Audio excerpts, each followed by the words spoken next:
Veamos ahora las razones de rentabilidad. ¿Qué explican las razones de rentabilidad? Bueno, estas razones están asociadas a la capacidad de la empresa de generar ganancias o utilidades, por lo que se mide en función a la capacidad de la empresa para generar ingresos que cubran sus costos y gastos, así como también la capacidad de sus activos para generar utilidades o bien su velocidad para recuperar la inversión o cubrir pasivos. Veamos, ¿cómo puedo yo comparar mi utilidad para saber si esta utilidad fue buena para la empresa? Para saber si la utilidad es suficiente, podemos comparar la utilidad con las ventas, podemos comparar la utilidad con los pasivos, podemos comparar la utilidad con respecto al capital o podemos comparar la utilidad con respecto a los activos. Ahora bien, ¿ganar 10,000 pesos es bueno o es malo? Pues depende. Depende de cuánto fue la inversión, depende de cuáles son sus ventas, depende de cuánto debe la empresa o cuánto capital invirtió. Las razones de rentabilidad nos permiten medir las utilidades de la empresa con respecto a cualquiera de estos 4 elementos que acabamos de mencionar. Si obtenemos en el año 10,000 pesos de utilidad y la comparamos con las ventas del año, digamos 100,000 pesos, observamos que la utilidad representa un 10%. Así podemos decir que por cada peso de ventas tenemos 10 centavos de utilidad.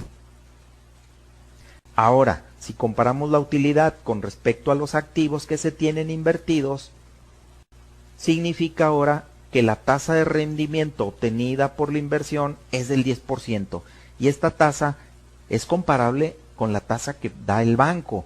En el supuesto de que se vendieran todos los activos y se invirtiera todo ese dinero en el banco, pudiéramos comparar cuál tasa es mejor, la que me da el banco o la que me genera la empresa en ese momento. Se espera, por tanto, que la tasa de rendimiento sobre la inversión de la empresa siempre resulte mayor a la que da el banco. ¿Por qué? Porque se están asumiendo mayores riesgos.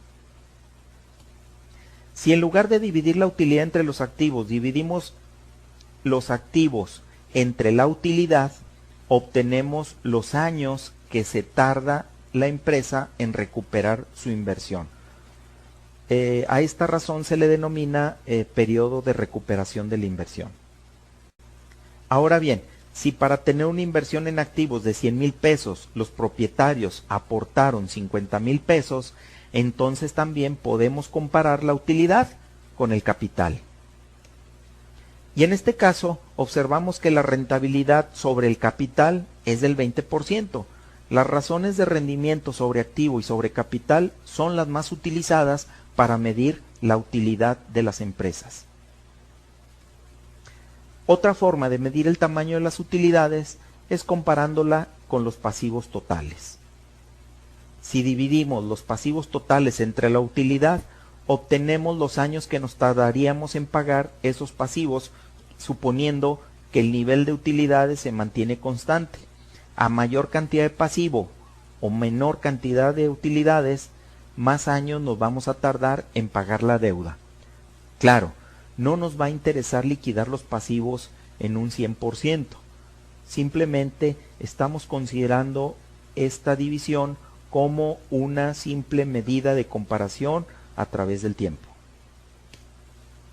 Cabe aclarar que para hacer las anteriores comparaciones podemos utilizar la utilidad a distintos niveles, pero para efectos financieros la utilidad de operación y la utilidad neta son las más utilizadas.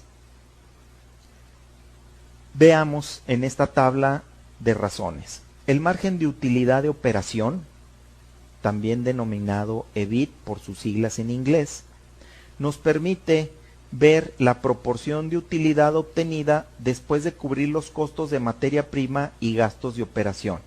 Resulta de dividir la utilidad de operación entre las ventas. El margen de utilidad neta, el cual resulta de dividir la utilidad neta entre las ventas, nos presenta la proporción de utilidad obtenida después de cubrir los costos de materia prima, los gastos de operación y el financiamiento.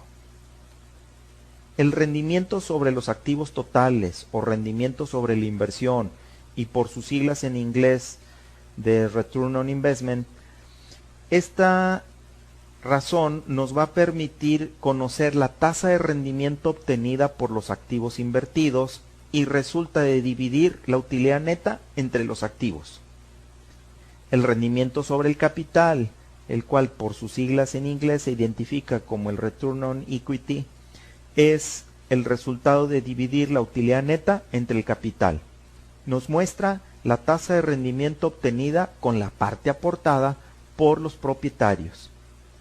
El periodo de recuperación de inversión resulta de dividir los activos totales entre la utilidad neta. El resultado está expresado en años y son precisamente el número de años que tardaría en recuperar la inversión.